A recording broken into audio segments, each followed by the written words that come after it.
Bom, boa noite. É uma alegria imensa estar aqui nessa conversa com vocês. Uma conversa oportuna, com gente muito boa. Muito bom encontrar a Amanda com toda essa energia, essa garra, essa vontade de fazer. O Reginaldo aí com essa energia que vem da praia, das lindas praias de Icapuí, uma saudade enorme. Wilson, colega, amigo. E o nosso mestre, professor Dorico, né? Que bom estarmos todos juntos nessa conversa. Eu acho que é extremamente oportuno a gente conversar sobre atenção primária, a estratégia de saúde da família e os rumos que a gente vai tomar com essa nova, que eu acho que é o novo olhar para um território que se faz diferente agora, pós-pandemia, ou ainda durante ela. Então, eu pensei em muitas formas de como poderia conversar com vocês sobre o que aconteceu em Horizonte, nessa vivência e convivência com a pandemia, mas quando vocês colocaram a história dos atributos da atenção primária, eu pensei, bom, posso pensar como nós podemos avaliar os atributos a partir do movimento que nós fizemos no momento da pandemia. E aí, iniciando por essa questão, todos nós, porque a população espera dos serviços da atenção primária que eles sejam realmente os serviços de maior acessibilidade, e é aí onde a população procura, né? Ela faz o primeiro recurso buscado quando temos problemas novos na saúde, ou os problemas recorrentes, é a atenção primária, as equipes de saúde da família. Então, foi o primeiro contato das pessoas para buscar ajuda no momento da pandemia. Nós tínhamos algumas formas de melhorar o acesso. A primeira ideia foi que nós temos 20 equipes, 20 unidades de saúde da família, e pensamos em separar 10 equipes, 10 unidades ficariam como o que nós chamaríamos de unidade limpa, que atenderiam todos os outros casos, e 10 unidades atenderiam os casos exclusivamente de sintomas de Covid.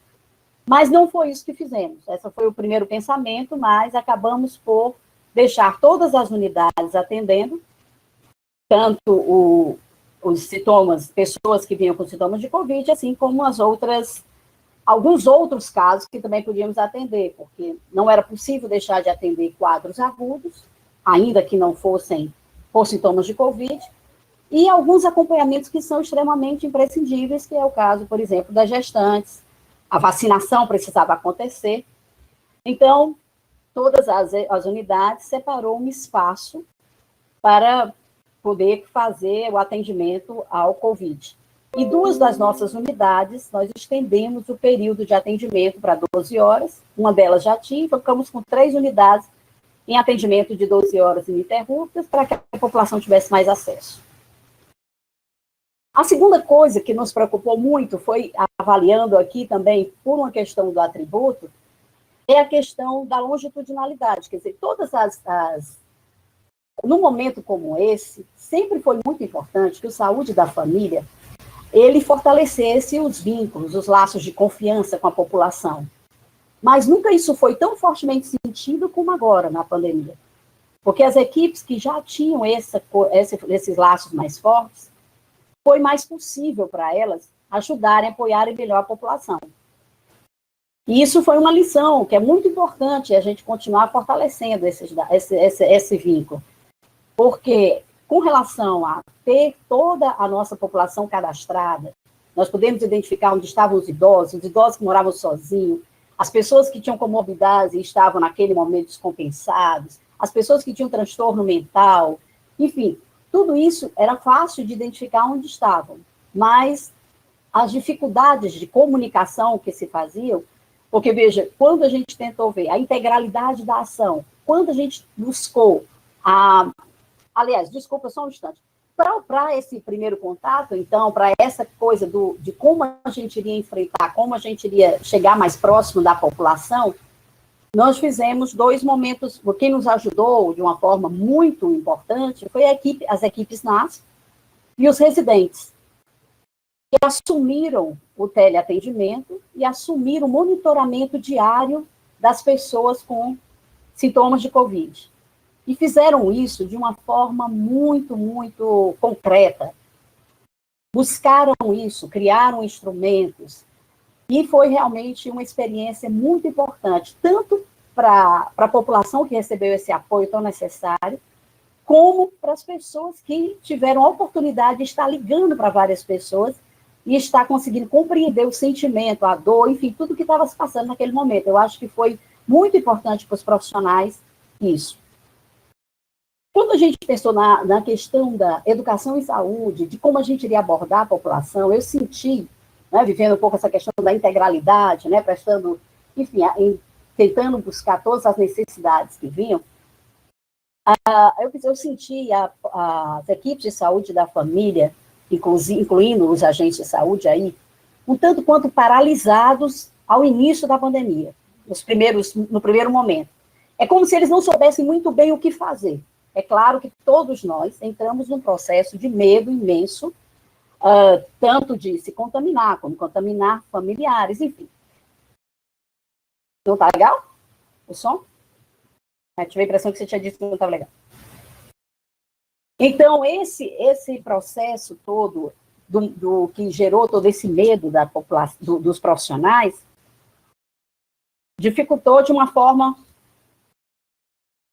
muito que as pessoas como que paralisaram os primeiros momentos. É tanto que teve um momento nosso, nos primeiros 15 dias de abril, que a gente tomou a decisão, a gestão, de colocar os agentes de saúde de férias. Porque a dificuldade que a gente estava de abordagem era enorme. Junto com tudo que os secretários têm que passar, os EPIs, que foi uma dificuldade imensa, né? Não estão escutando? Bom, então, junto com... então, esse momento, ele se fez muito difícil, e aí nós tivemos que refazer a nossa forma de contato, de abordagem com a família.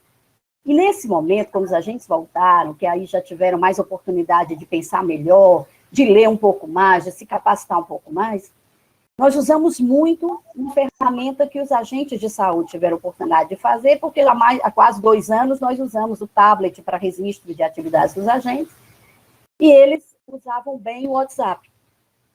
Já usam, na sua maioria, bem o WhatsApp. Então, usaram muito essa ferramenta para fazer contato com as famílias, e dar as informações necessárias, e a troca e o apoio. A equipe de saúde da família, ela cuidou muito dos casos, do manejo dos casos, de como acompanhar, como monitorar e acompanhar as pessoas, as pessoas suspeitas, a questão dos contatos, mas o trabalho mais de rua, digamos assim, de poder sair na rua, tentando evitar aglomerações, distribuindo as máscaras e tudo mais, isso foi feito muito pela vigilância, tanto a vigilância epidemiológica, a vigilância à saúde de uma forma geral, a vigilância sanitária, os agentes de endemias. As equipes se concentraram muito no cuidado mais individual mesmo às famílias. Nessa questão da capacitação, nós tivemos tantas facilidades que geraram algumas dificuldades. Muitas instituições, as instituições formadoras, a Escola de Saúde Pública, a Secretaria, Fiocruz, enfim, elas lançaram muito material. Nós tínhamos tantas notas técnicas, tantos manuais, tantas resoluções e tantas coisas para ler a cada dia que enlouquecia, né? Em algum momento isso ficou difícil. E nós tínhamos a coordenação, tinha que filtrar tudo isso, que era que as pessoas precisavam ler, já que as capacitações eram basicamente, né, feitas a partir das leituras. E apesar de ter nos ajudado muito no dado momento, mas também isso foi porque não era só do Ceará, né? Tinham de vários lugares, enfim, todas as dificuldades que enfrentamos. Mas eu acho que tem um saldo muito positivo nisso, e que também não foi verificado uma limitação nossa, né, nossa enquanto profissionais, é que precisamos aprender a aprender. Precisamos ler, precisamos entender melhor, precisamos nos fortalecer na nossa própria capacitação. Isso ficou claro que muitos profissionais ainda têm muita dificuldade com isso e querem muito o protocolo, querem muito uma resposta concreta do que fazer naquele momento, né? Isso, nesse momento, não foi possível, e eu acho que fica a lição de que precisamos aprender, precisamos aprender a ter mais iniciativas, estarmos mais abertos a essas possibilidades de encontrarmos problemas do qual nós não conseguimos dar conta, é preciso estudar mais. E é preciso dialogar mais, né? O outro momento é o momento de coordenar tudo isso. Foi preciso mexer nos fluxos e contrafluxos de todas as nossas relações com o laboratório, com o CAPS, como atender, porque não foi só a atenção, não foi só a atenção básica que fez essas alterações no seu processo de trabalho. Todos os outros pontos da rede também fizeram. Então, essa comunicação de como é que cada um, como era que nós podíamos garantir que o nosso usuário pudesse ser atendido nos outros pontos da rede, fazendo essa coordenação, exigiu de nós um diálogo imenso e uma mudança imensa de estratégias. Ora podia ser assim, no outro dia já não podia mais, né? Em todos os pontos da rede. Mas isso também nos mostrou que nós somos capazes, e é possível, em diálogo, que nós possamos até coordenar muito melhor esses diversos pontos de rede, como o usuário passa por todos eles, e a coordenação, e a atenção básica continua coordenando essa qualidade, enfim, o acesso a cada um desses pontos. Por fim, eu diria que nós estamos agora iniciando, bem no ponto, nós estamos iniciando um momento onde as equipes falam, e agora, nós vamos voltar ao normal? Nós podemos voltar a agendar atendimentos, a forma, quantos atendimentos são e tal. Eu diria, nós vamos voltar a atender toda a nossa população nas necessidades que ela tem. É bem verdade. Mas nós precisamos entender que nós precisamos fazer um olhar diferente agora. Nós precisamos olhar de novo para esse território. Olhar para as dores, para as perdas, o que é que isso fez nas famílias. A convivência prolongada e muito junto de cada família gerou problemas, algumas situações. A violência doméstica, ela aumentou. Então, a gente tem os acidentes domésticos aumentaram, os homicídios aumentaram, mas, além desse olhar de sentir e acolher essa dor que nós precisamos para propor novas formas de fazer, nós também temos que olhar esse território compreendendo o que foi de positivo nisso, qual é o potencial que isso tudo gerou, né? Qual foi a competência cultural que essa população teve, para que a gente possa, então, juntos buscar saídas para os problemas que estão encontrados e continuar lutando para que a estratégia de saúde da família, a atenção primária, ela se fortaleça e dê realmente uma atenção de qualidade. Eu acho que esse diálogo é um diálogo que eu preciso ser agora muito mais intenso entre nós, para que a gente possa encontrar esses caminhos. Acho que é isso.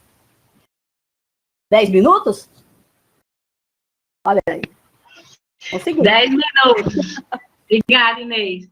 Bom, deixa eu fazer um gancho aqui, acolher quem está chegando agora no nosso encontro virtual aqui. Quem acabou de falar foi Inês Amaral, que é coordenadora da Estratégia de Saúde da Família do município de Horizonte. Aí, Inês, vou trazer alguns números aqui de Horizonte para ambientar quem está assistindo, porque essas realidades, né, de população, de economia, a Estratégia de Saúde da Família e a Secretaria de Saúde do município, cada uma conduz diante do seu contexto social, econômico, logístico da saúde. Horizonte é uma cidade que tem 67 mil habitantes, 26 equipes de saúde da família, 118 agentes comunitários de saúde, teve 780 casos confirmados, né, da Covid, 51 óbitos, 589 pessoas recuperadas, está com 6,5 de letalidade, e é um município que tem UPA, né, que tem Sereste, e na sua economia a questão da indústria é bem presente.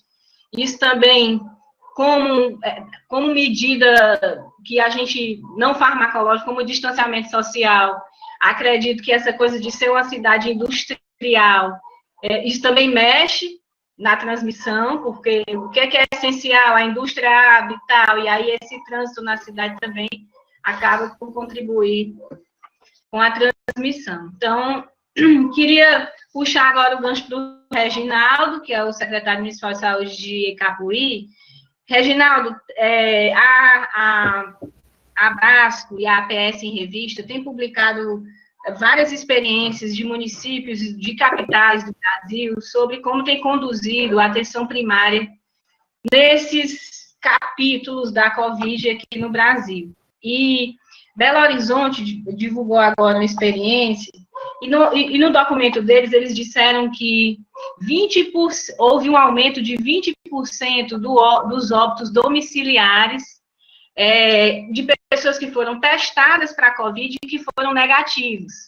Quer dizer, ele traz esse dado preocupado com essa convivência da nossa rede com a Covid. Quer dizer, no primeiro momento, como diz o Dorico, de um contingenciamento, da gente, como diz a Inês, da gente se organizar e equipar as equipes e pensar na logística de tudo, e agora nessa convivência, como é que a gente faz para retomar, talvez, reorganizar a atenção primária, não só agora, mas no processo que você vai relatar, assim, de como é que a gente cuida dos usuários prioritários, das crianças recém-nascidas, das gestantes, das pessoas com diabetes, hipertensão, enfim.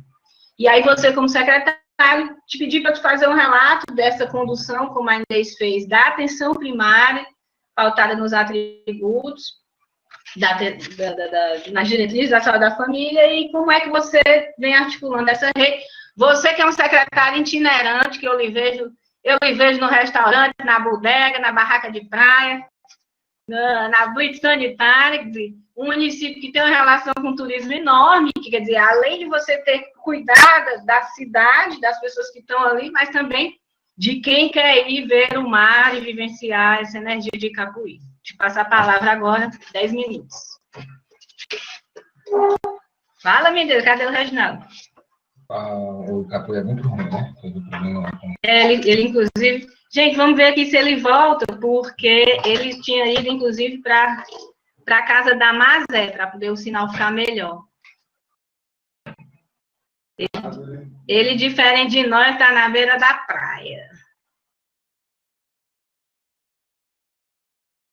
Perguntar para ele se ele está aí, então.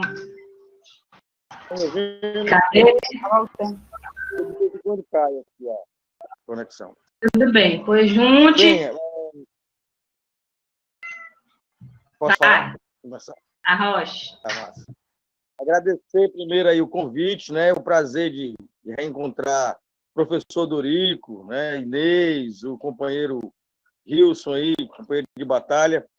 E até chegar a esse ponto aí, dessa contextualização, eu queria fazer um pouco o trajeto que foi essa pandemia nos municípios pequenos, né? Quando a gente ainda estava na discussão da mudança do financiamento da atenção primária de saúde, né? Se adequando a esse novo modelo, como é que ia ser, inclusive uma discussão, eu tenho um posicionamento muito crítico a essa política, e a gente organizando os municípios para informatizar e tudo, você começa com os primeiros casos suspeitos, né? Nosso primeiro caso suspeito no município foi no feriado de São José. E nesse primeiro momento era muito aquele pânico, né? Todo mundo que vinha de fora era suspeito, mas foi fundamental como a gente tivesse um ensaio do que é que a gente iria fazer, como é que a gente ia acompanhar a questão das visitas domiciliares, do acompanhamento, do monitoramento. Foi muito importante a presença dos residentes multiprofissionais dentro do município. Nesse primeiro momento, foi eles que tomaram para si essa questão da construção de um plantão epidemiológico, dividimos 2 a cada dia, então 7 dias por semana, sempre tem uma pessoa com o celular da epidemiologia fazendo contato com a população, de possíveis casos, de casos suspeitos, mapeamento, da condução dos casos diários, de como é que os contatos estavam, se estavam sintomáticos, assintomáticos, marcando testagem rápida. Então, a gente teve esse preâmbulo, no qual a gente não tinha nenhum caso confirmado. Só existia fazer testagem e depois negativava. E, desde o início, nós tivemos um problema estrutural para o município pequeno, que é a demora do resultado do LACEN. Nós sofremos muito com isso. Porque toda vida que esse resultado demorava, ficava na população, sim, e aí, é positivo ou não é positivo? Já passou 15 dias, 20 dias, a gente já quer sair, é meu vizinho, né? Como é que a gente faz? E nas cidades, né, de pequeno porte, o secretário de saúde ele é ouvidor, ele é secretário, ele é assistente social, ele se comunica diariamente com a família, né? Então não há aquela blindagem da infraestrutura para proteger a presença do secretário da intermediação direta com o usuário, né? Então, nesse primeiro momento, que foi o primeiro dia de acompanhamento, ele dá um salto quando a gente tem os primeiros casos confirmados, né? A primeira reação da população e da família é não acreditar. Devido a essa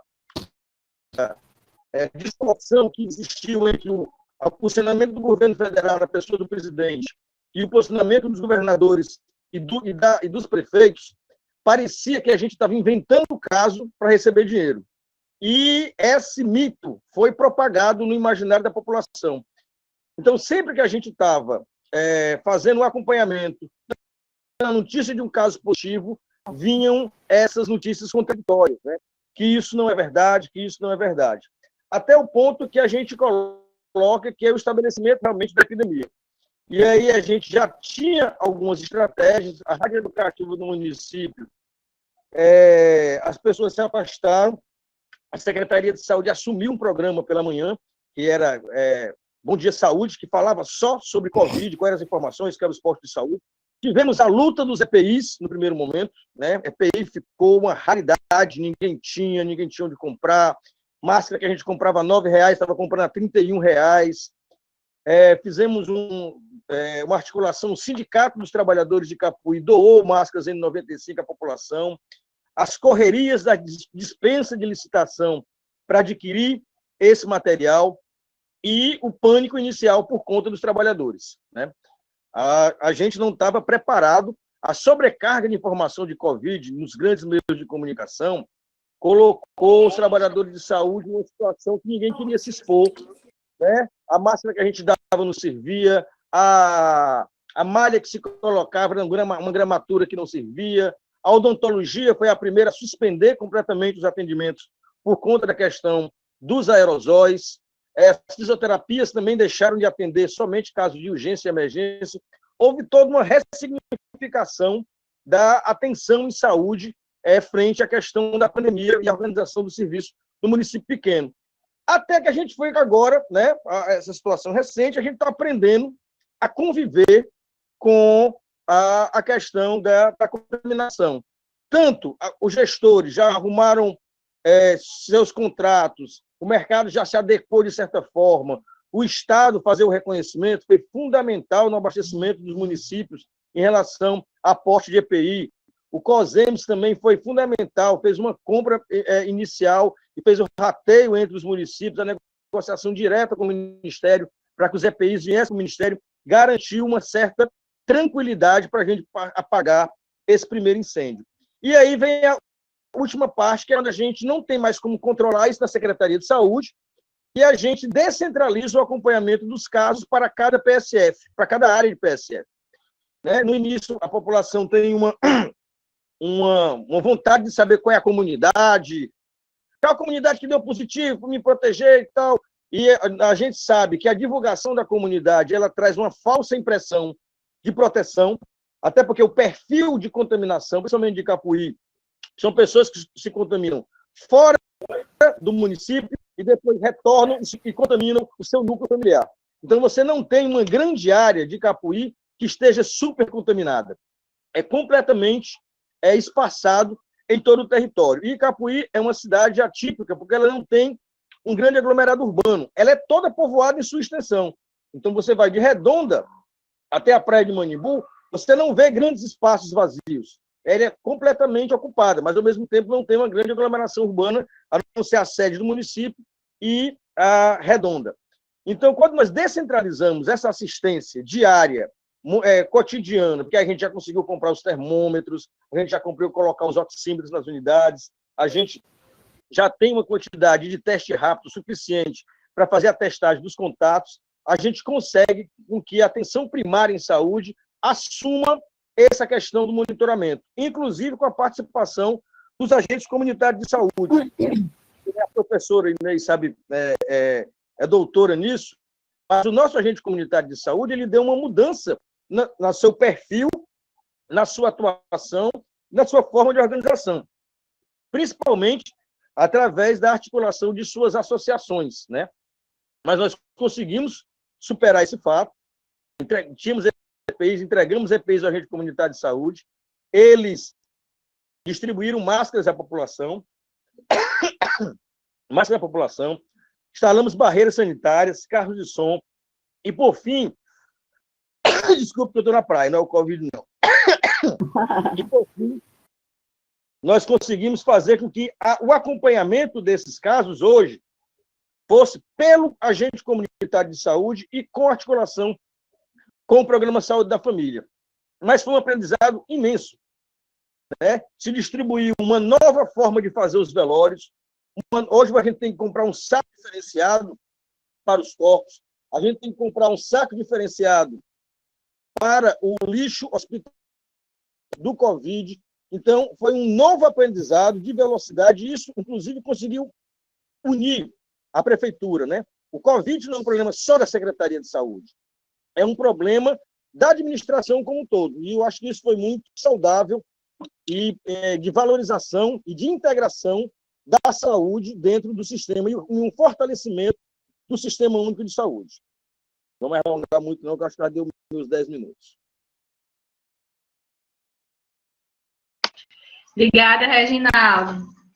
Bom, gente, para quem está acompanhando, o município de Capuí tem 19 mil habitantes, 9 equipes de saúde da família, 37 agentes comunitários de saúde, 100% de cobertura da estratégia de saúde da família, um município do litoral do Ceará, e que tem uma relação com o turismo muito forte. É também desafiador para o gestor, né, para as equipes, né, conterem essa chegada de pessoas na cidade. O Capuí teve 175 casos, 131 recuperados, está com a letalidade de 2,9. Chegou a ter 21 casos notificados, confirmados por dia, e nas últimas 24, a última notificação foi apenas de 4 casos. Hilson, puxando aqui agora a tua fala, observando as experiências dos municípios, das capitais, em relação à assistência primária, a gente tem visto várias experiências, né? Nós vimos municípios em que a rede de atenção secundária, por conta da suspensão das atividades, remanejou os profissionais da atenção secundária, ampliando equipes de saúde nos territórios. Nós vimos equipes da rede secundária compondo as equipes de teleatendimento. Nós vimos municípios em que os agentes de saúde, inclusive por ocasião do começo da pandemia e da organização logística da atenção dos EPIs, em que os agentes de saúde ou tiraram férias, ou ficaram em cuidado remoto, ou fizeram escala nas unidades para cuidar do fluxo dos usuários nas unidades. Nós vimos uma estruturação de teleatendimento e de uso das tecnologias de comunicação e de redes sociais, assim, deu um salto enorme, um boom, isso que já vinha sendo usado na atenção primária, o Dorico vai poder falar sobre isso, inclusive, e que surgiu. A gente viu a importância da interação das universidades, dos estudantes, acadêmicos, graduandos, residentes, no fortalecimento da atenção primária, e, inclusive, um momento de aprendizado incrível para todos nós. Imagine para quem está estudante ainda nesse momento. O que mais que aconteceu? A logística de transporte das pessoas que precisavam de transporte. Eu sei que o transporte, historicamente, nos municípios, tem uma dificuldade de transporte nas cidades, e, nesse momento, várias experiências surgem na hora que chega um sintomático, uma pessoa que precisa ser transferida para algum outro ponto da rede, seja uma UPA, seja um hospital, de ter ali um carro disponível para transportar essas pessoas. Diante de todas essas experiências, assim, de telemonitoramento, a pessoa vai à unidade, depois ela fica sendo acompanhada pelo telefone, pelo WhatsApp, testagem em domicílio, a nova logística de entrega de medicamentos da atenção primária, né? Os agentes de saúde também, nessa logística de entregar o medicamento, de ver as prioridades. Diante de todas essas coisas, como é que você... Obviamente que é muito assunto para a gente falar em 30 minutos de conversa, mas, considerando as diferenças de porte, como o Reginaldo bem disse, o que é que você tem visto, o que é que o COSEMES tem mobilizado e aprendido, e pode, inclusive, colocar de mensagem para os novos gestores e para os jovens gestores, esses pessoas... A gente sabe que tem uma flutuação grande na gestão do SUS municipal, e é uma responsabilidade grande, imagine, né? Todos nós somos sujeitos humanos sociais, a gente tem um super receio de sair de casa, de infectar a família, e o medo, e essa responsabilidade de ser gestor do SUS nesse momento, na ponta, como bem Reginaldo, de estar bem perto das pessoas. Ainda mais com essa influência, quer dizer, a gente dizendo uma coisa e o governo federal dizendo o contrário. Boa noite aqui aos meus amigos, né, o grande professor, doutor Dorico Monteiro, a nossa amiga doutora Inês, ao amigo Reginaldo, a você, Amanda. E logo eu achei bastante interessante a reflexão que ambos fizeram, a doutora Inês e o Reginaldo. Primeiro eu queria dizer assim, sabe, Amanda? Quando a gente escuta dois municípios, um de médio porte e um de pequeno porte, ambos ali, a gente pode chamar região metropolitana e região litorânea. E aí a gente percebe, Inês e Reginaldo, que parece que a gente a gente vivenciou os mesmos problemas. A gente vivenciou a capital, no litoral, no interior, os mesmos problemas. As problemáticas foram as mesmas. Mas aí, enquanto COSEMES, a nossa maior preocupação naquele momento, no momento inicial que eu digo. E agora?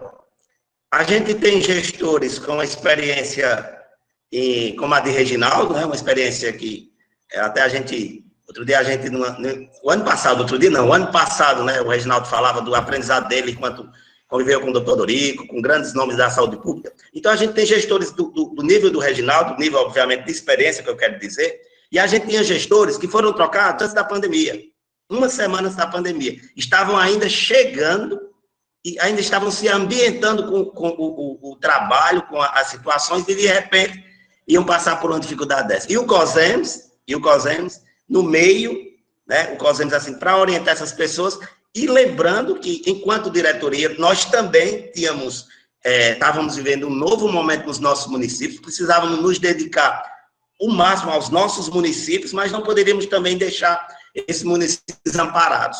E foi muito difícil, porque, embora aqui, eu tenha dito, e a gente sabe que vivemos os mesmos problemas, mas as realidades são diferentes.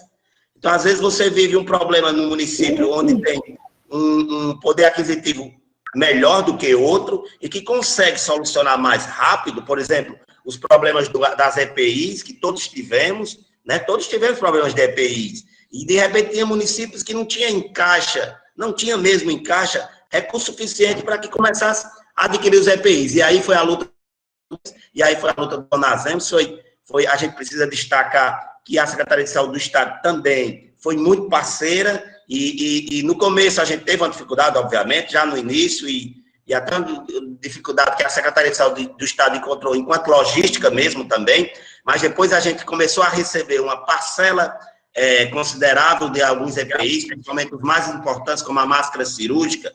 O Reginaldo aí colocava a questão da máscara cirúrgica de municípios que ele disse que passava de R$ 9 para R$ 32.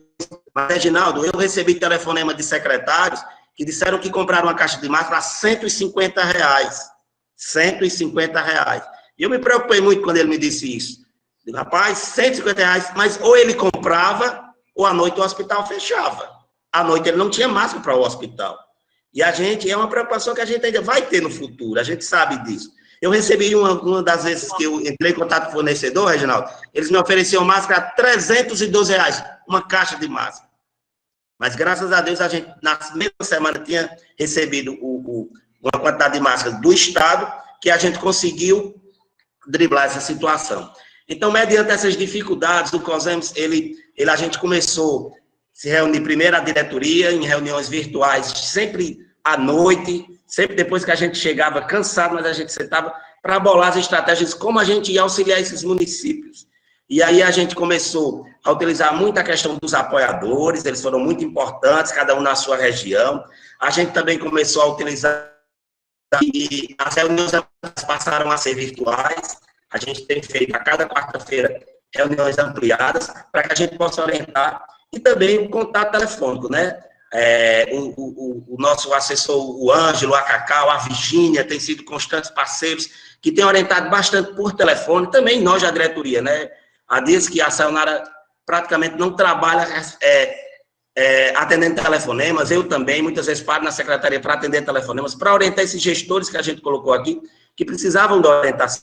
O grupo de WhatsApp que a gente tem passou a ser mais fortemente acessado, com perguntas de todos os tipos, com desabafos, com queixas, com reclamações, para que a gente pudesse estar orientando esses municípios naquele momento. E eu queria fazer aqui uma colocação, achei interessante quando a Inês colocou aqui, que o saúde da família, a estratégia de saúde da família é o primeiro contato e é, portanto, o maior acesso. E aí eu me lembro, Inês, que agora eu vou puxar um pouquinho para o nosso município, por exemplo, também de pequeno porte. E eu me lembro que naquela quarta-feira que foi decretada,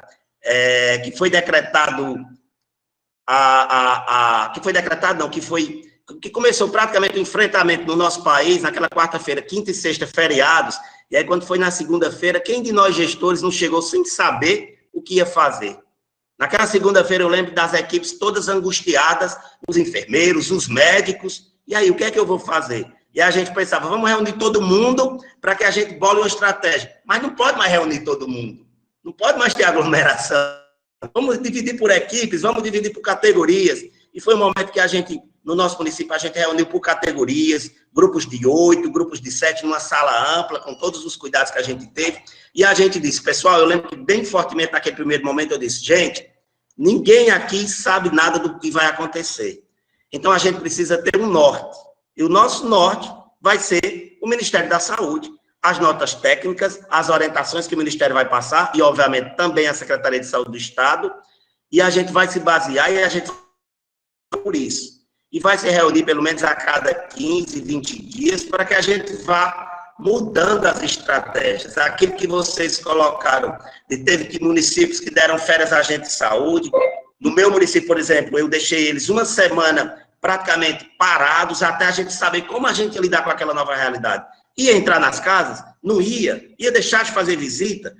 Ia com que EPI? Qual EPI que eles iam? Porque era tudo novidade. E assim como foi no nosso município, eu creio que foi na grande maioria dos municípios as dificuldades, mas a gente foi, como somos, os gestores municipais de saúde, a gente foi driblando essas situações, a gente foi...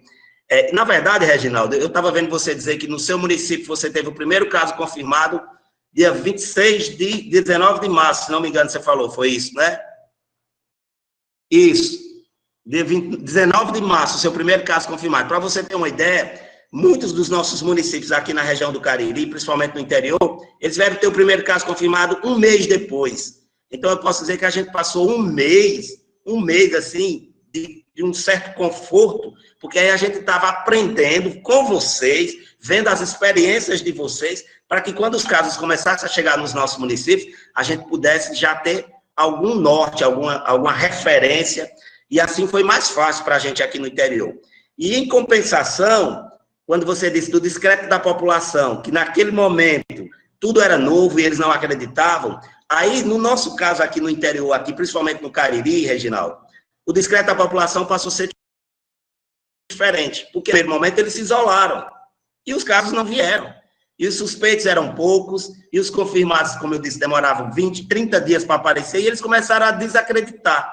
E quando os casos começaram a aparecer, aí já estava rolando aqueles boatos de que, cada município que é notificado recebe X mil reais por cada caso notificado. E aí a dificuldade nossa agora de convencer a população que agora mais que nunca eles precisam estar em isolamento. E os nossos casos começam a aumentar, e agora que a gente está subindo de casos por esse decreto que a população ficou. Passou 2 meses e não apareceu, então essa história não é verdade, é só ir lá em Fortaleza, só ir lá em Sobral, só ir lá em São Paulo, nunca vai chegar aqui. E a gente sabia que uma hora ia chegar.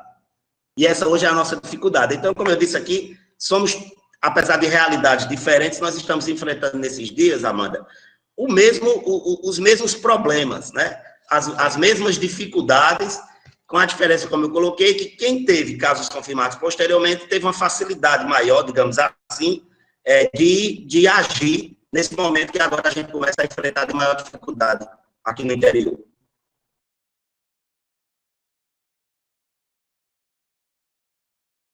Muito bem.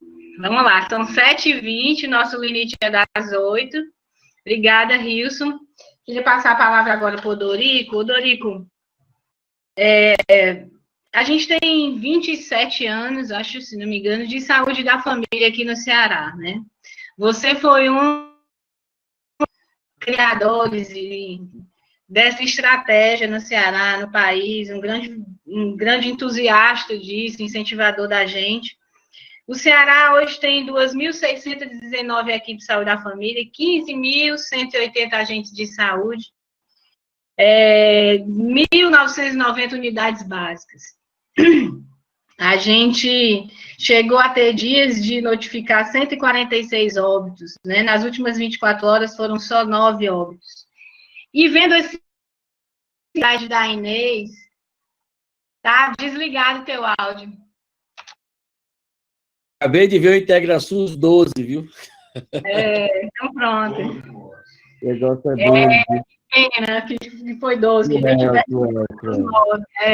Meus sentimentos a todas as famílias. Imagino, enfim, são muitos casos, muitas histórias, esse é um assunto enorme. Infelizmente.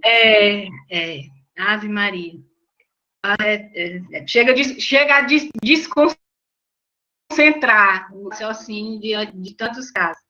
Mas, olhe,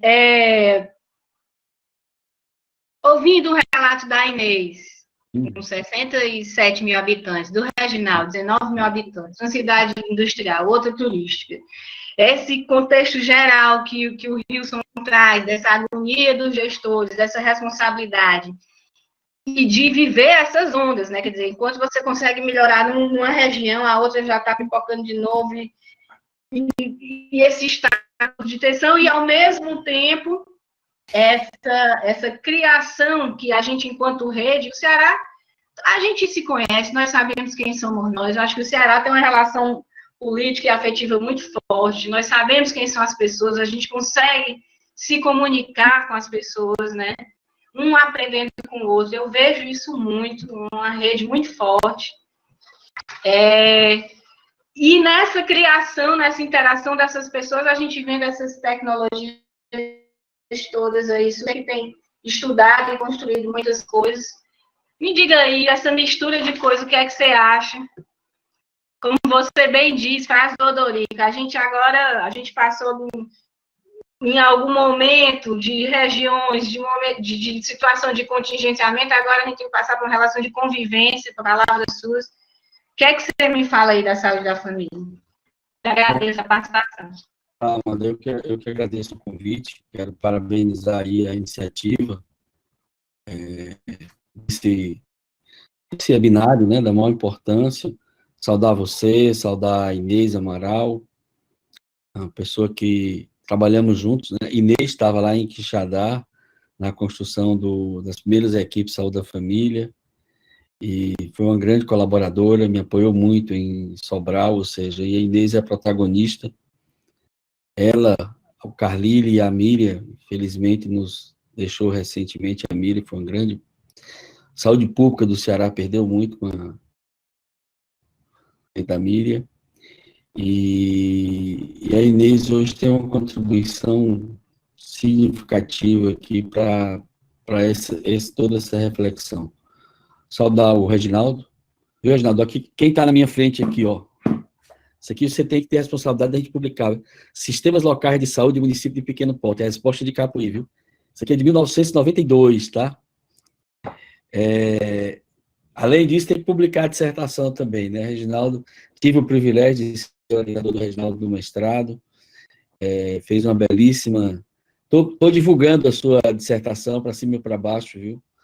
Trabalhando com equidade no SUS, usando o KINES, né? Saudar o Hildson, parabenizar ele, o COSEMES e o CONASEMES, né? Saudar, mande um abraço aí para a Sayonara, nossa presidenta, para o Wilson, meu parente, Wilson Andrade, né? E o Williams também, viu, Wilson?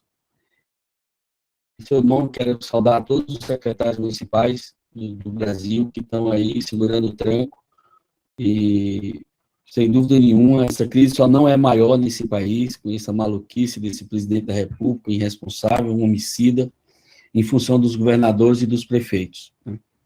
Aproveitar e saudar também alguns professores aqui que eu já vi, a professora Carmen Leitão, parabenizar também, ela que está, sei que ela está muito fortemente coordenando essa iniciativa, a professora Kellen Gomes, professora Denilo, um abraço, Denilo, professora Neidinha, que está aqui também, a nossa Neidinha, nossa combativa, companheira, a Rani Félix está aí também, a Ana Paula Silveira, a Silvia Bonfim, enfim, depois vou falando mais de outras pessoas, as nossas mestrandas aí, a Sheila Raquel, a Camila Albuquerque, a Rebeca, que está apoiando a gente numa pesquisa grande que nós estamos fazendo e apoiando o governo de Pernambuco no controle da pandemia lá em Fernando de Noronha, e agora o inquérito que nós vamos fazer no continente, ou seja, a metodologia que nós aplicamos para o Covid em Fernando de Noronha, vai ser aplicado agora no continente, em Pernambuco, e estamos lá, uma parceria Fiocruz Ceará, com a Universidade Federal do Ceará e a Universidade Federal de Pernambuco.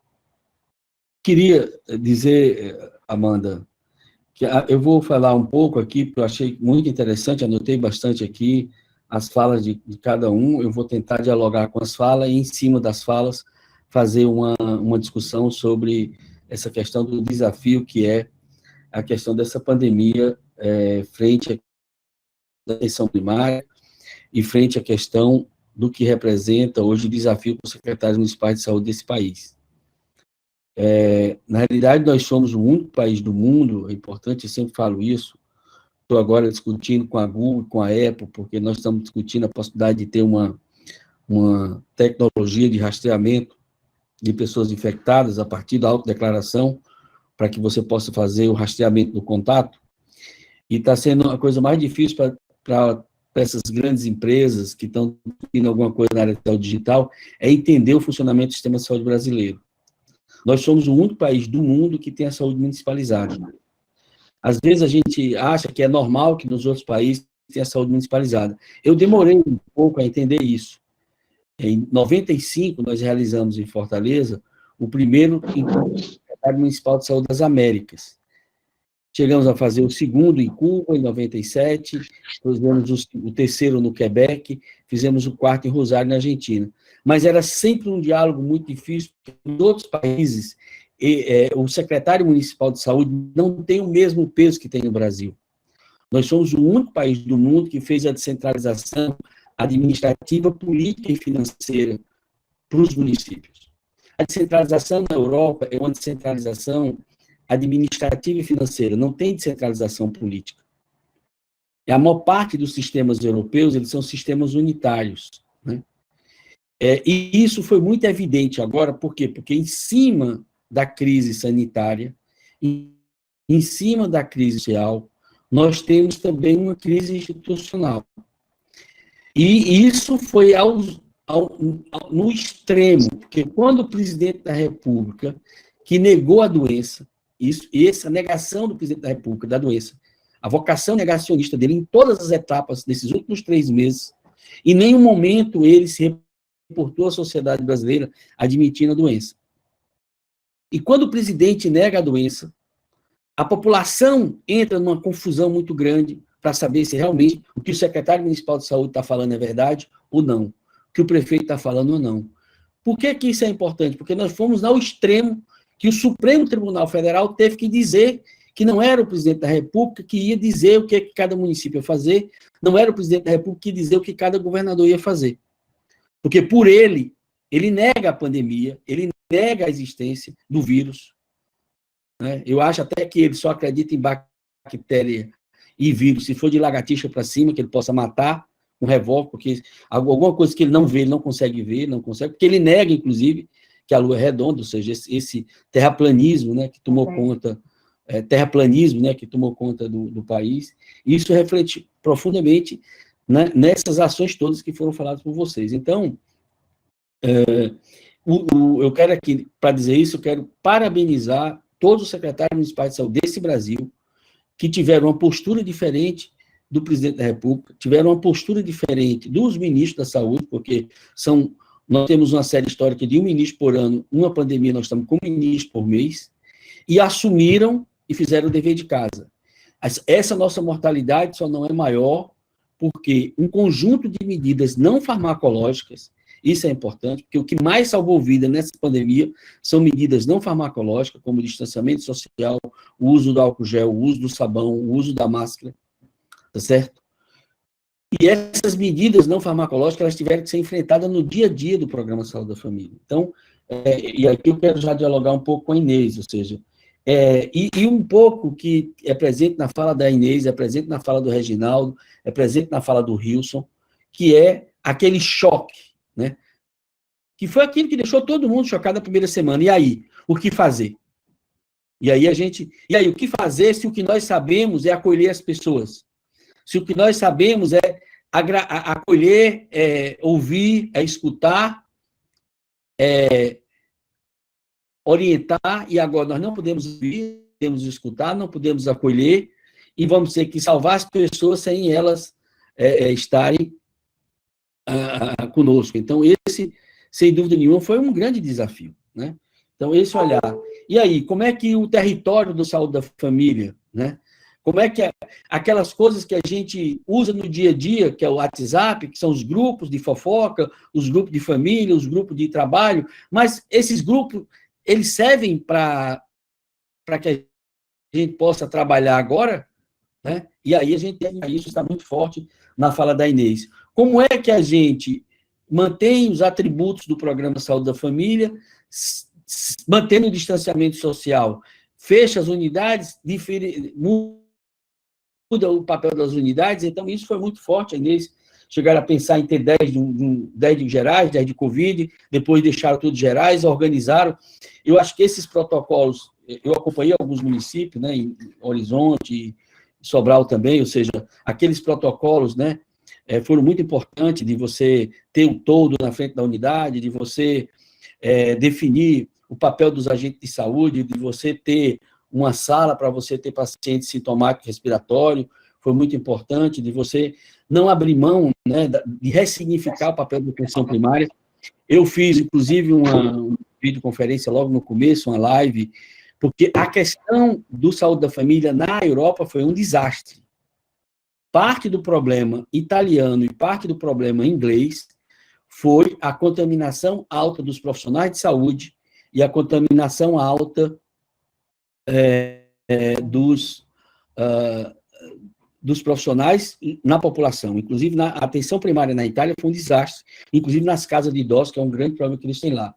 Eu quero ressaltar uma coisa... Dorico, vou dar mais 4 minutos, porque são 7h32, para a gente poder ler aqui pergunta e poder rodar. Não, eu vou rapidamente, viu, Amanda?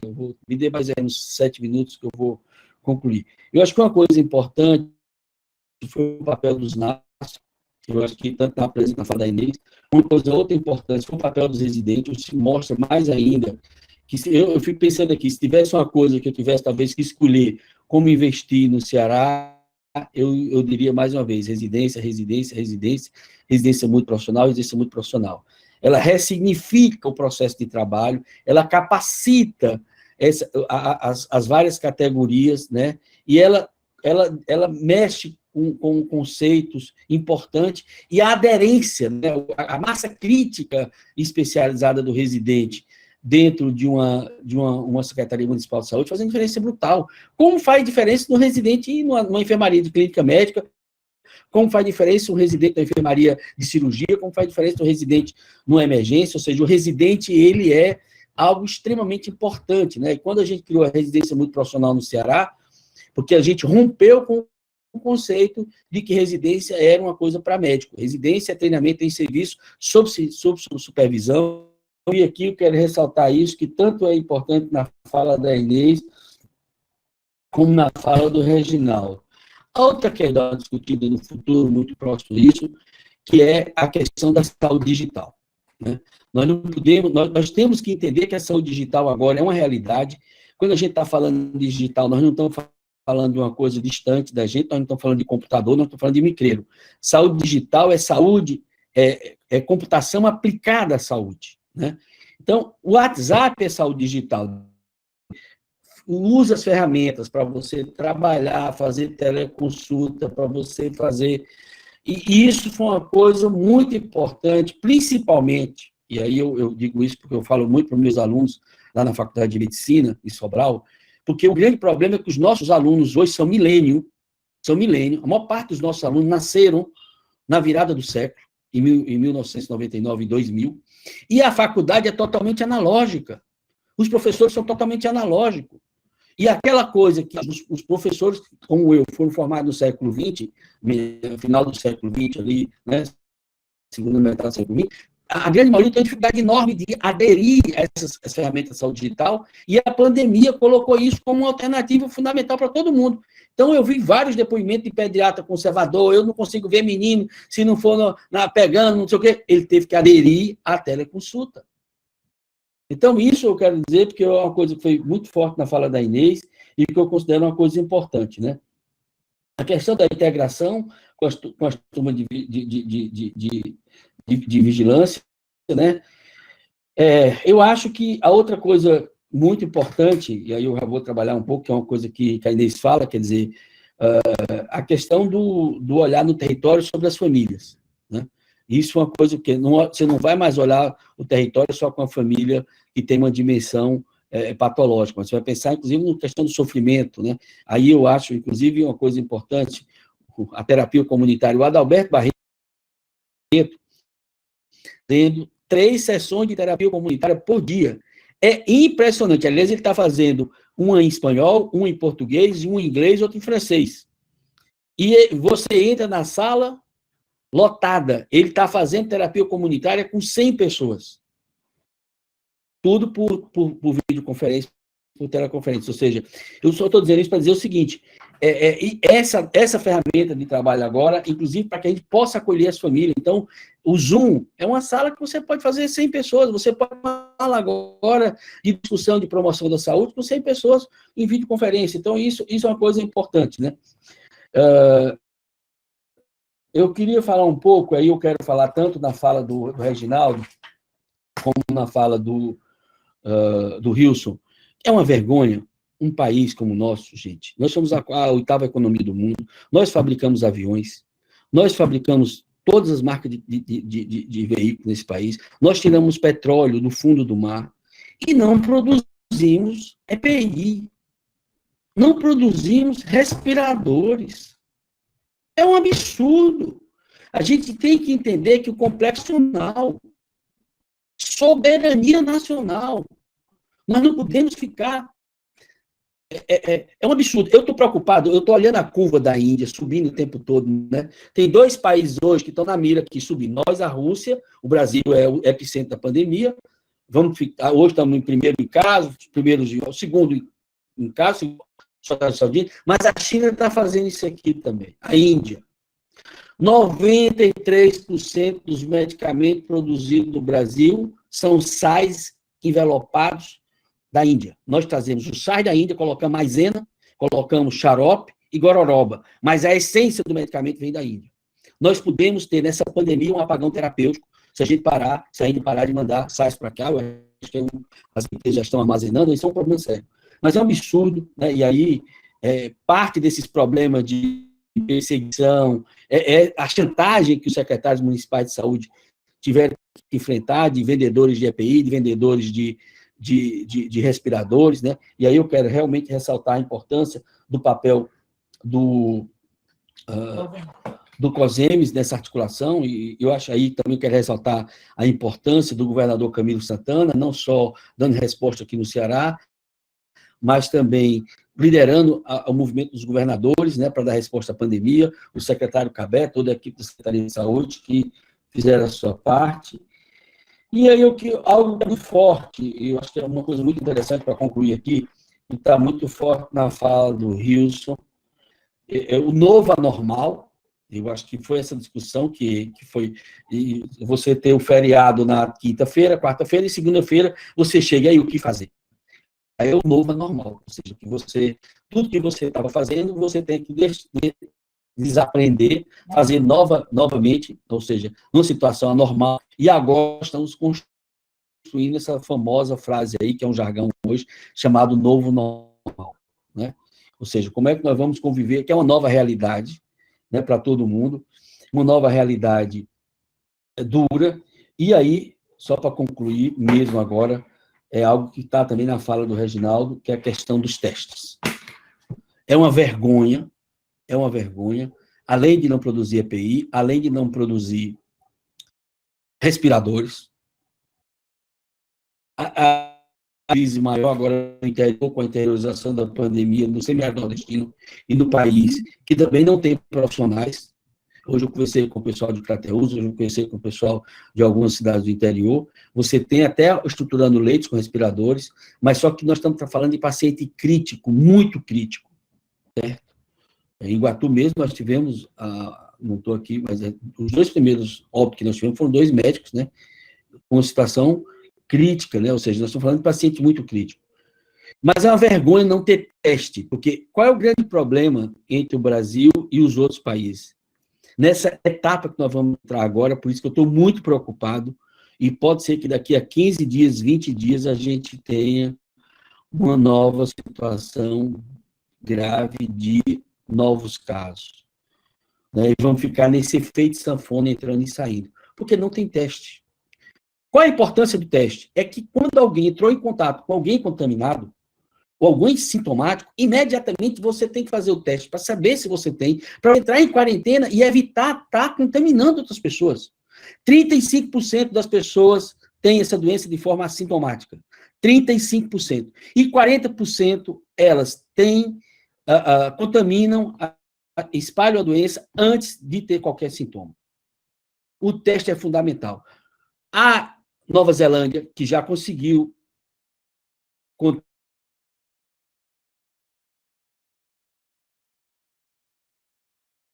ter 200 testes, fez 96 testes. A Europa, os Estados Unidos, para cada teste positivo, fez 14 testes. O Brasil é quase 1 para 1. O Ceará hoje tem 56 testes esperando resultado. 56 mil testes que estão ainda na fila. Tá? Então, para não só falar coisa ruim, eu quero dizer que nós, inclusive da Fiocruz do Ceará, estamos construindo, aí com um esforço grande da nossa presidente, Nízia Trindade, conseguimos, com aquele recurso do Banco Itaú, Todos pela Saúde, que eles doaram R$1 bilhão para Covid, traz analíticas para a Fiocruz, um no Rio de Janeiro, e conseguimos trazer outra para o Ceará, e nós já estamos aí praticamente, a próxima semana já está concluindo a obra física, estamos recebendo os equipamentos da China e os reagentes dos Estados Unidos, e nós vamos ter uma capacidade de fazer 30 mil testes por dia. 10 mil testes moleculares e 20 mil testes sorológicos.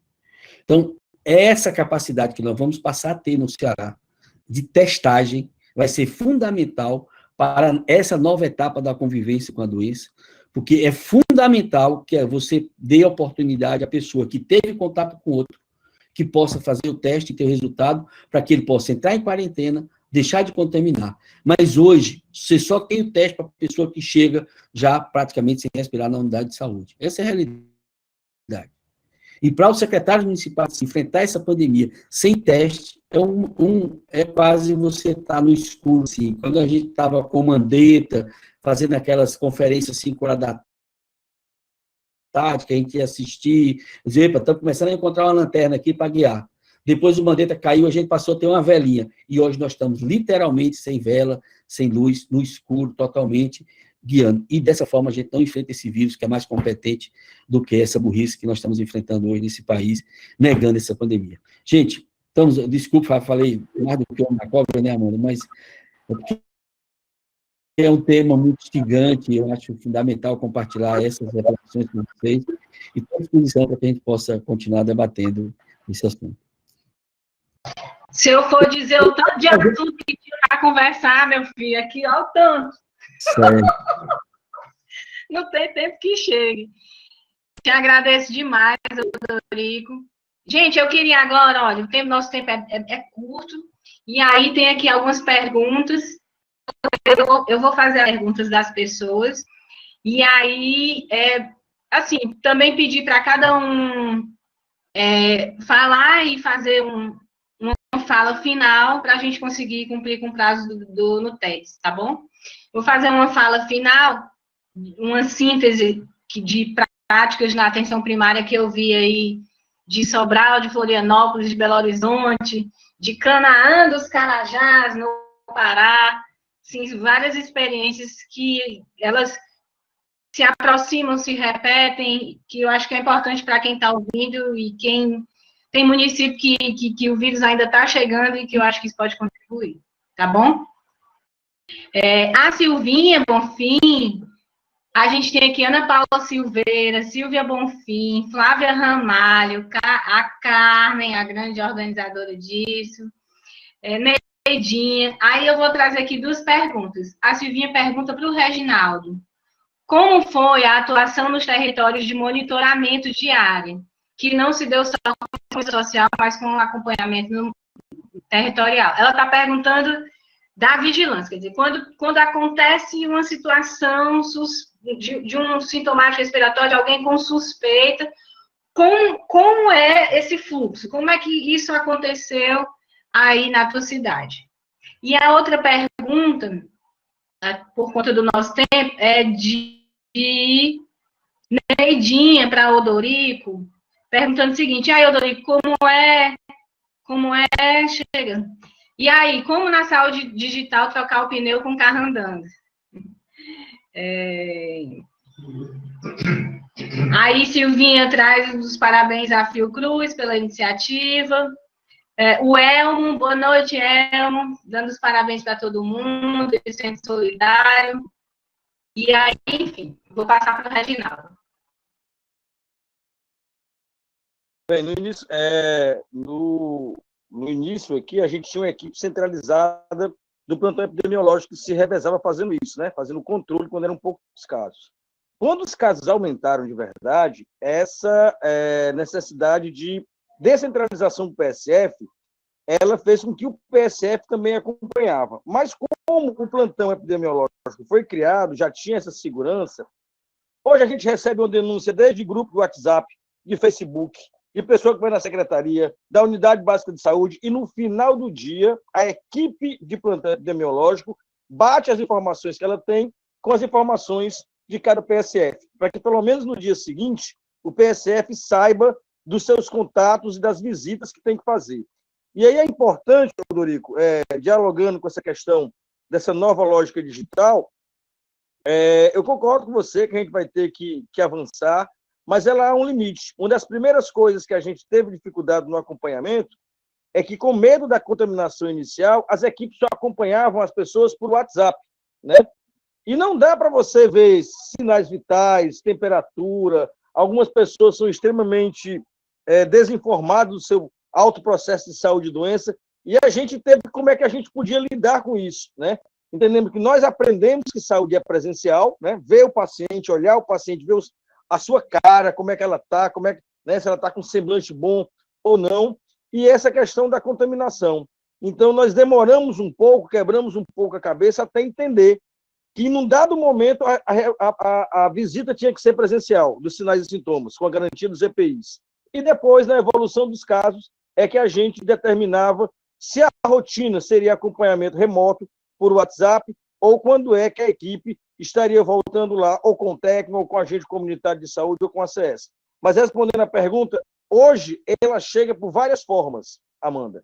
Chega da forma oficial, chega da forma oficiosa, chega pelo rádio. Quando você trabalha no município pequeno, se você não acompanhar, a pessoa liga para o rádio e diz: meu marido está com Covid, está com 2 dias, é um absurdo, a Secretaria de Saúde não ligou para minha casa, eu vou falar com o prefeito, vou falar... E aí todo mundo roda a baiana, e no outro, da tardezinha, a pessoa já é visitada, O controle social do interior, ele não é a internet, ele é a internet. E todo mundo sabe o WhatsApp do secretário e o celular do prefeito. Então, isso ajuda, mas também nos traz um nível de emoção muito grande. Você é um cearense, rapaz. Muito bem. Diga aí, Odorico. O que é que você tem?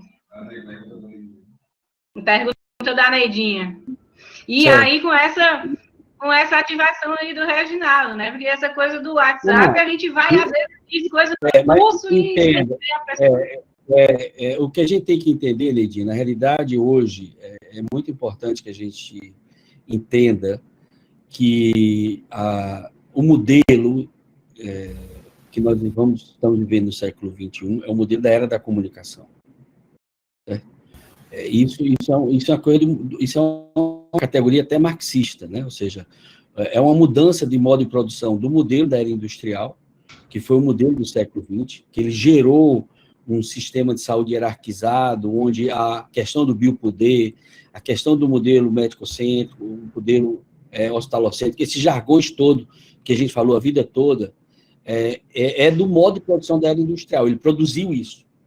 O modelo de era da comunicação, ele produz uma coisa fundamental, que é inerente ao modo de produção, como categoria analítica, que é o autocuidado. Certo? Então, o autocuidado, porque muda também o perfil das pessoas. Por isso que a Organização Mundial da Saúde está tão preocupada com essa questão, e por isso que ela sistematizou um conjunto de intervenções em saúde digital, levando em consideração o usuário, muito importante. Então, quando a gente falar em saúde digital, tomada de decisão, o usuário é o maior tomador de decisão do sistema de saúde. O hipertenso é tomador de decisão, o diabético é tomador de decisão, a gestante é tomadora de decisão, o adolescente é tomador de decisão, todos nós estamos... Usar máscara é tomada de decisão, usar álcool gel é tomada de decisão, não evitar aglomeramento é tomada de decisão, isolamento social é tomada de decisão, tá certo? Então, isso é muito importante que a gente entenda isso. A outra questão são os profissionais de saúde. Então, você tem que produzir intervenções em saúde digital para os profissionais de saúde, para os gestores e os big data, tá? Então, quando nós estamos falando de saúde digital, o WhatsApp que a gente se referiu aqui é um dos mecanismos. Por quê? Primeiro, você pode fazer grupo, o agente de saúde pode ter hoje um grupo do WhatsApp, ele pode ter o grupo da gestante dele, ele pode ter o grupo dos hipertensos, a gestante, quando for para o hospital, ela pode mandar um WhatsApp para a agente de saúde dele, quando ela sair de casa para fazer a visita domiciliar. Então, tudo essa conexão em rede, ela é fundamental hoje, ela não pode ser negada. E a gente não pode, agora ela tem que ser sistematizada, né? Inclusive, por exemplo, aqui a gente trabalha muito na área de TI, a gente não usa mais nem o WhatsApp, a gente usa outra ferramenta que é o Slack, né? E no caso aí, inclusive, o Horizonte, a Inês tem uma experiência belíssima, nós estamos lá apoiando, e estamos fazendo a prova de conceito, viu, Reginaldo? Vamos territorializar e georreferenciar todo o sistema de Horizonte, que a gente está na parceria lá com a Inês. Os agentes de saúde de Horizonte já está na segunda geração, já tiveram tablet, agora estão com o celular, não é isso, Inês? Vamos para a segunda geração já. E aí a ideia é essa, Neidinha, aquela coisa que você tinha só na visita, né, trocar pneu com o carro andando na saúde digital, é você, ao mesmo tempo, sair do processo analógico para o digital, fazendo uma transição. Você não dorme analógico e acorda digital. Mas você vai... E aí, algumas coisas foram muito estressadas por essa pandemia. Porque nós tivemos que garantir o cuidado sem estar com as pessoas próximas da gente.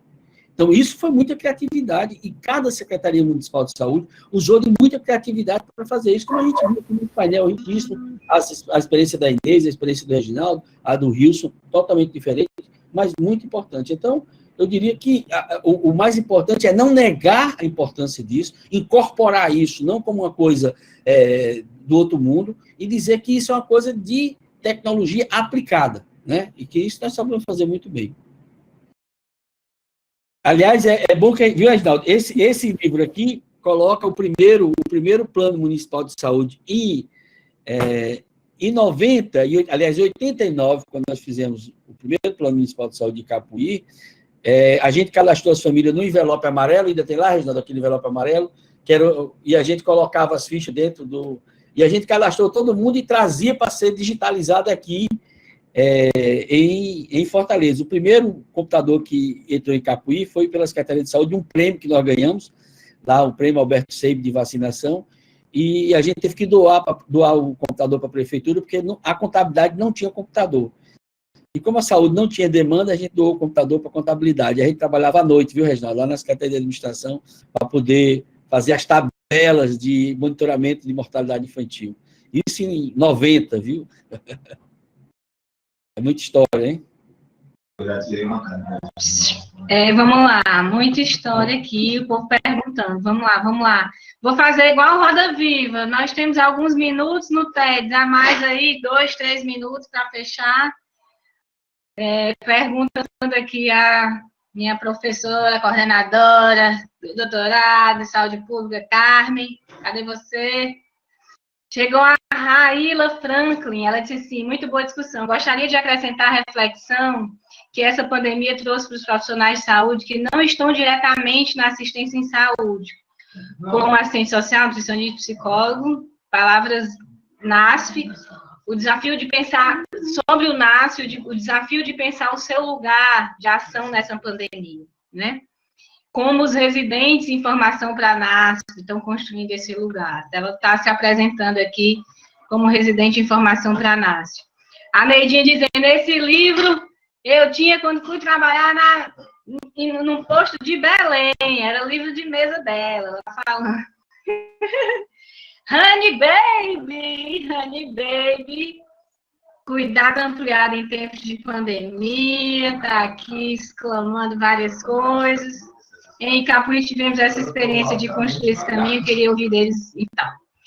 Bom, aí a gente está chegando no nosso fim, e eu queria, assim, que vocês dissessem em 1 minuto qual é o grande desafio da estratégia de saúde da família. Eu queria falar da estratégia de saúde da família, que é dentro da atenção primária, nessa APS, na estratégia de saúde da família, que nós, no Ceará, temos muitos saberes de fazer, assim.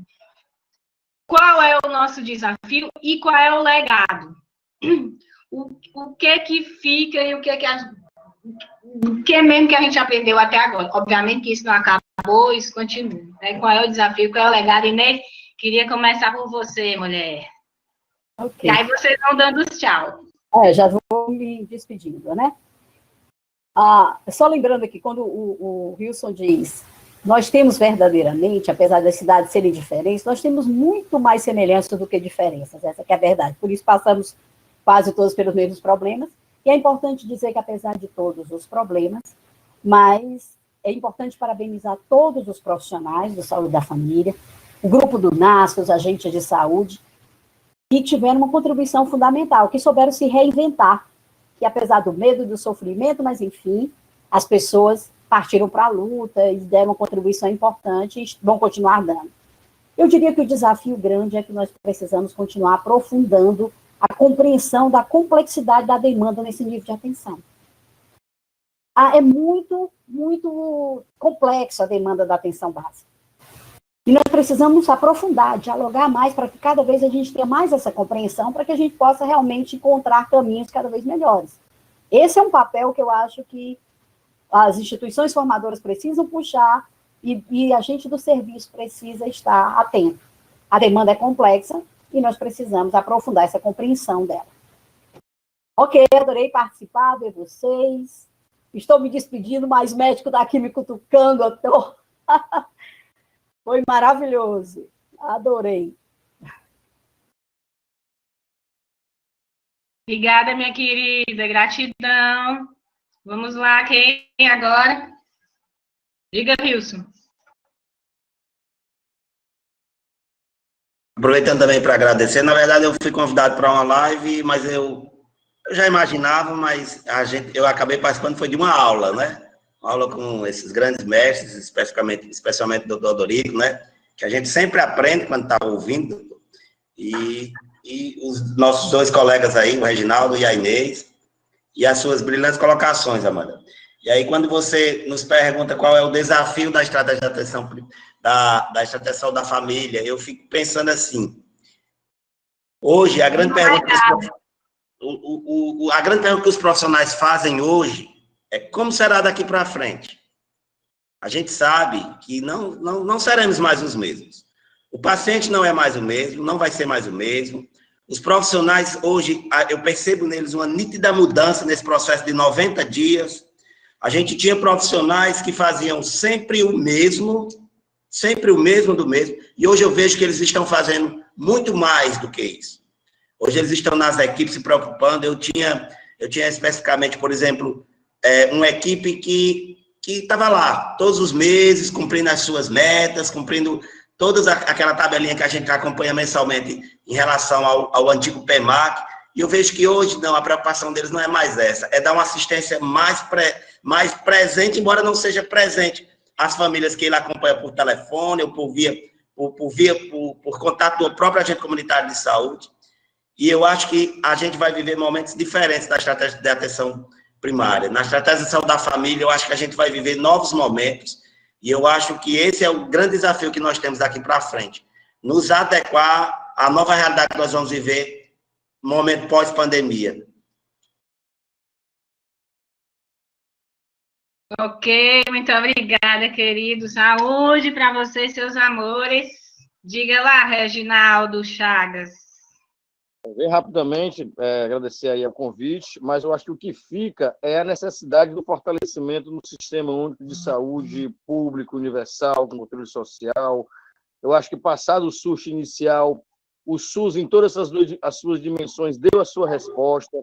Interlocução de vigilância sanitária, vigilância epidemiológica, PSF, os hospitais fizeram a sua parte, ajeitaram as suas salas de isolamento, a regulação também funcionou. Então, a necessidade da gente ter um sistema integrado e a disponibilidade dos trabalhadores no enfrentamento dessa pandemia, para mim, é o que fica.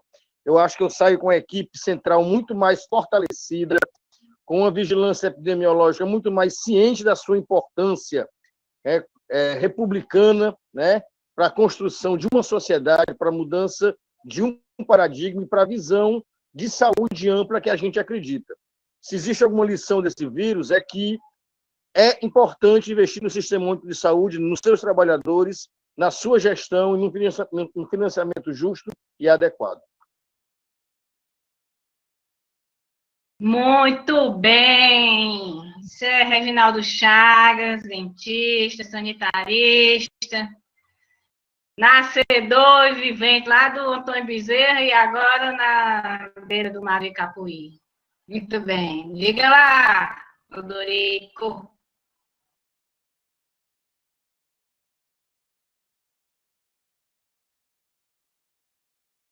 Assim, bom. Abre aí.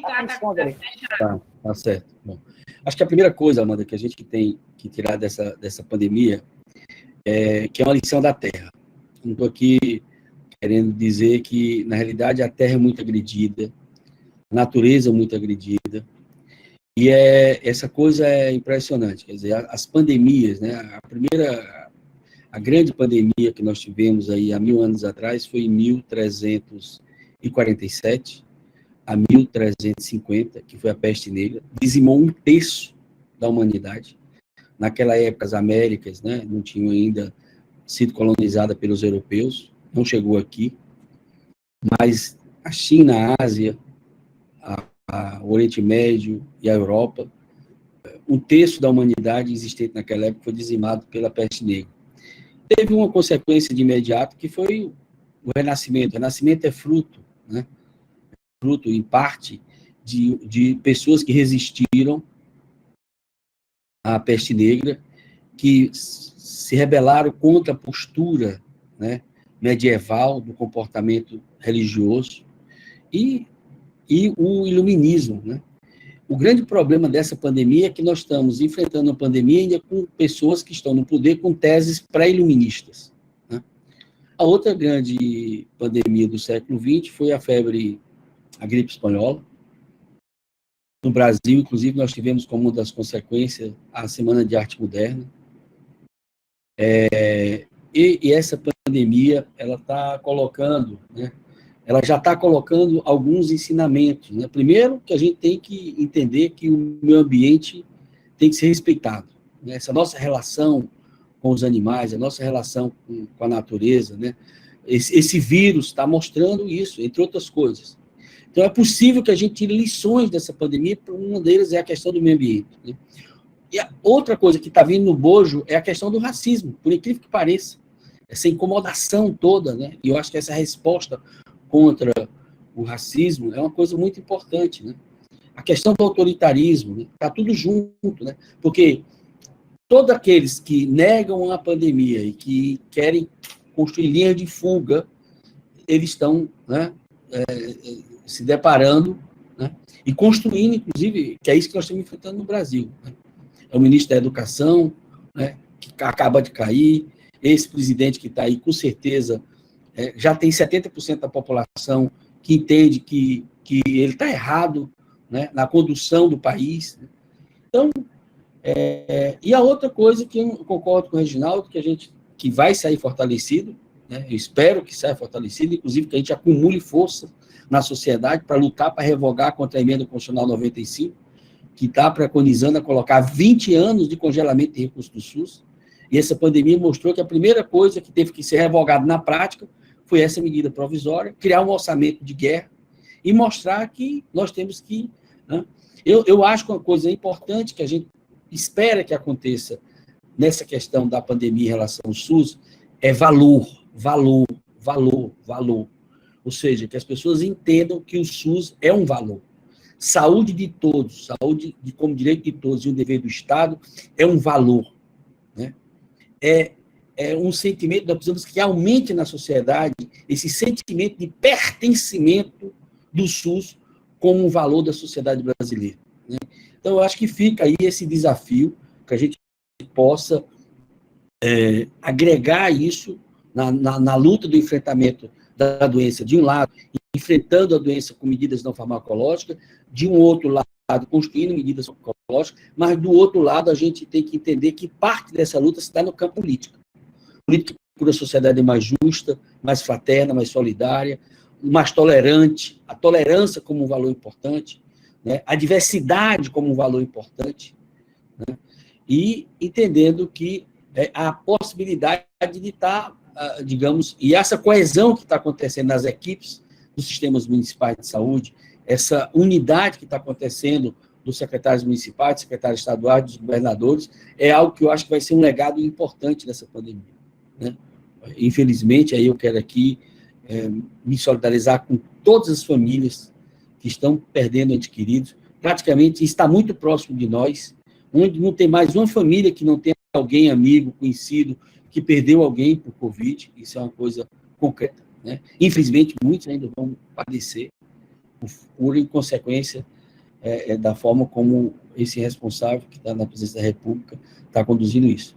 Mas ter experiências como essa que nós tivemos aqui, de Horizonte, do Hilson, não só da experiência da Secretaria Municipal de Saúde, dele, que ele é secretário, mas de todos os secretários do Estado do COSEM, a experiência de Reginaldo lá em Capuí, né? E aqui a resposta dos professores, dos estudantes que estão aqui nos acompanhando, é a certeza de que, digamos, a nossa capacidade de reagir é maior do que a estupidez desses que negam essa pandemia. Muito obrigado, Amanda, fico muito feliz de participar desse debate.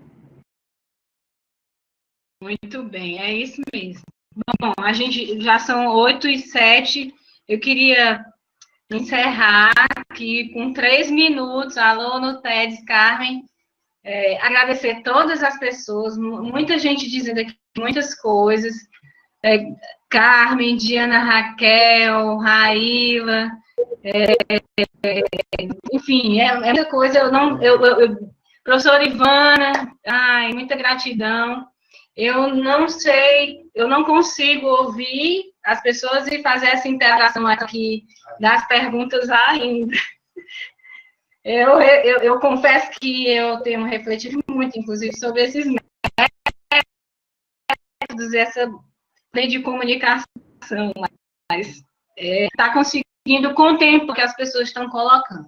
Eu queria, para finalizar, trazer aqui algumas experiências, uma síntese de várias coisas que estão acontecendo na estratégia da família, que eu ajudo para os gestores que estão chegando agora, que chegaram junto da pandemia, para os que já estão veteranos, mesmo com todas as experiências que tem, isso é uma coisa nova para todo mundo.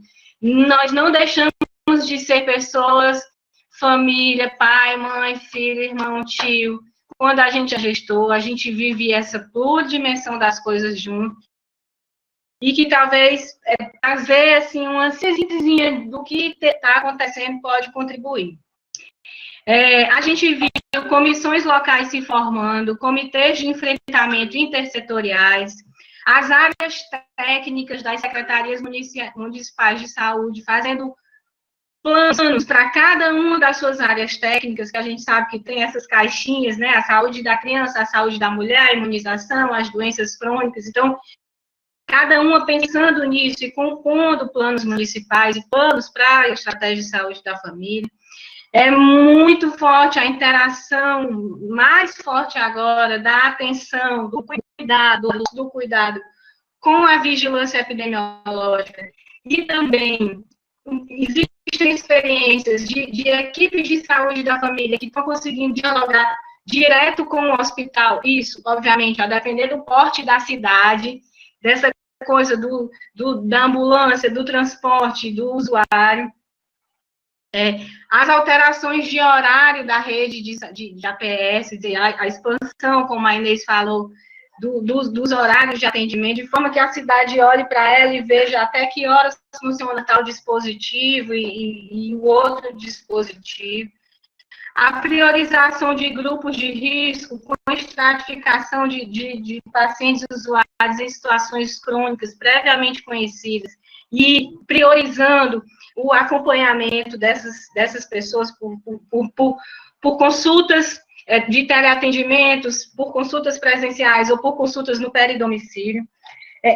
Existem experiências de agentes de saúde dentro das unidades básicas, apoiando o fluxo, existem experiências de agentes comunitários de saúde recebendo a comunicação do teleatendimento. Então, o teleatendimento recebe a pessoa, faz as primeiras abordagens, orienta, mas já passa para a equipe de saúde da família, e a equipe contacta o agente de saúde no pré-domicílio, na calçada, às vezes com meia porta, ali vê a situação daquela pessoa. O papel do NASF e das residências, o NASF talvez não necessariamente fisicamente presente, mas no teleatendimento e conduzindo casos complexos, são vários os relatos de municípios que o NASF, para antes e além da pandemia, da Covid, conduzindo situações, inclusive, de violência doméstica, experiências do remanejamento das equipes de atenção secundária, que pela da atuação da rede eletiva,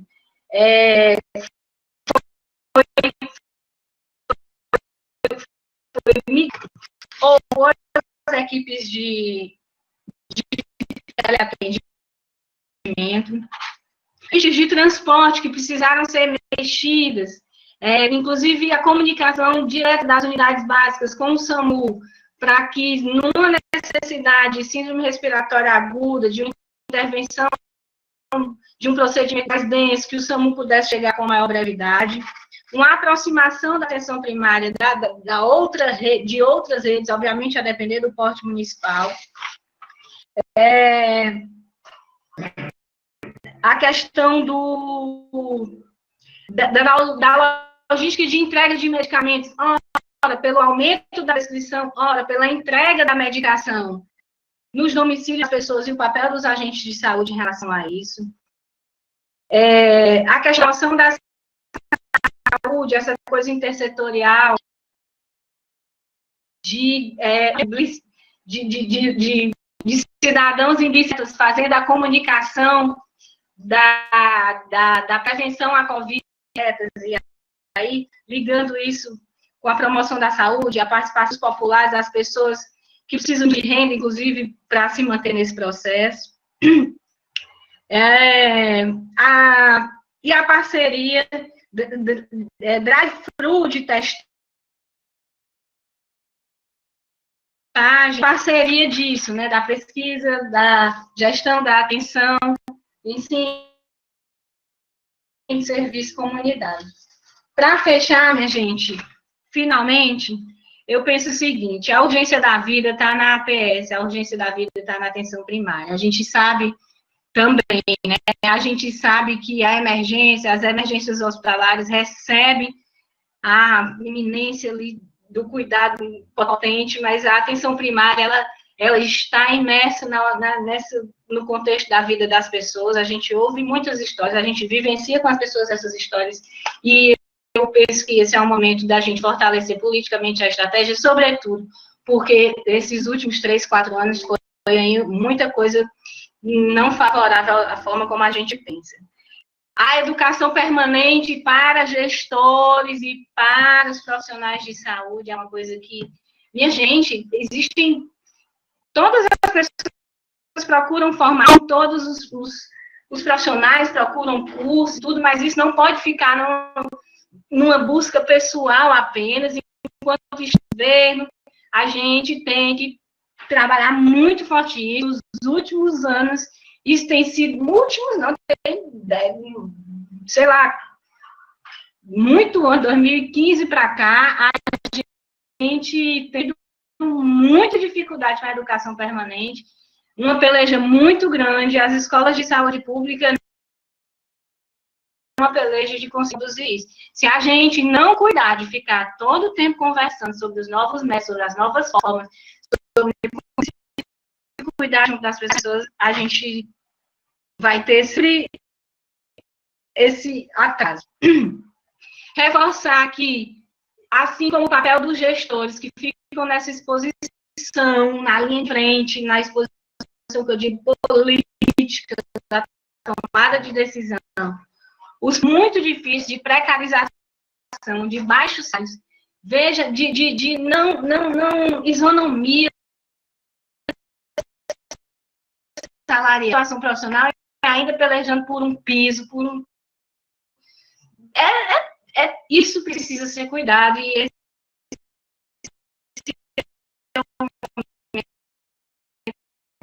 esse de que a cuide e fale sobre isso. E nós também, porque quando a gente derruba a árvore, cuida os bichos, nós estamos projetando o nosso fim, e o SUS também se preocupa com essa questão do meio ambiente. E aí, por fim, dizer que fortalecer tudo isso envolve uma relação muito grande com os profissionais de comunicação, sabe, Dorico? A Sheila está aqui, é uma pessoa muito próxima. A gente precisa comunicar mais, que a gente tem hospital, que a gente tem UPA, mas que a gente também tem posto, é o papel do posto. Isso precisava chegar na televisão, nos lugares, e dizer que isso está acontecendo. Por fim, saúde é direito de todos, dever do Estado, ação de todos nós. Muito obrigada. Vamos para frente. Temos que conversar mais. Revoga a emenda da Constituição. Revoga essa 95 reais, que eu não quero saber dela, não, viu? Presta atenção. Tem que revogar.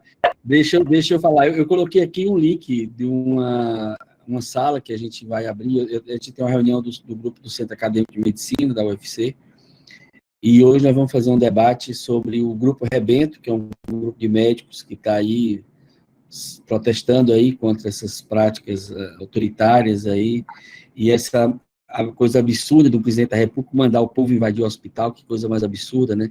Então, teve uma resposta aí desses médicos cearenses, um chamado Coletivo Rebento, e nós estamos convidando também para esse debate o Tanta, que é o coordenador da Vigilância Epidemiológica do município de Fortaleza, e que é também do Comitê Científico do Nordeste. Então, eu coloquei aqui a sala, convidando vocês, e quem quiser participar, a gente, vou até colocar de novo aqui, não é uma live, é uma reunião de um grupo de médicos que a gente tem, encontro virtual do CA, da minha época ainda de estudante, então nós resgatamos toda a nossa turma de movimento estudantil, que a gente sempre se reúne toda quinta-feira, e é uma sala grande, com coração de mãe, cabe todo mundo.